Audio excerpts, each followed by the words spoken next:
மக்களே, ஒரு போயமை நீங்கள் சத்தமாக படித்தா இறந்து போயிடுவீங்கன்னு சொன்னால் நீங்கள் நம்புவீங்களா? ஆமாம், அப்படி ஒரு நம்பிக்கை இருக்குது ஜப்பானில்.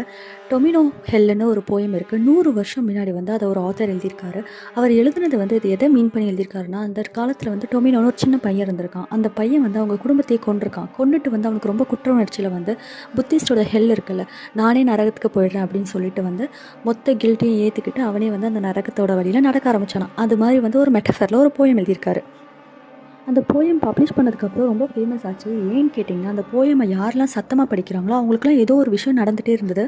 இது கோஇன்சிடென்ட்டாக இல்லை ரியலான்னு தெரியல. பட் ஆனால் இதை டெஸ்ட் பண்ணுறதுக்காக 2004 ஜப்பானை சேர்ந்த ஒரு டிவி ஹோஸ்ட் இதை சத்தமாக ரீட் பண்ணி காமிச்சிருக்காங்க. ஆனால் அது ரீட் பண்ணி 1 வீக்கில் அவங்களுக்கு கார் கிராஷ் ஆகிருக்கு.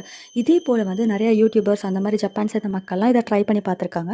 அவங்களாம் திடீர்னு காணாமல் போயிருக்காங்க. அப்படி இல்லைனா ஏதோ ஒரு வாய்ஸ் கேட்குதுன்னு சொல்லிட்டு பயந்து சொல்லியிருக்காங்க. அப்புறம் அவங்க நோஸ்லேருந்து பிளட்லாம் வந்திருக்கு.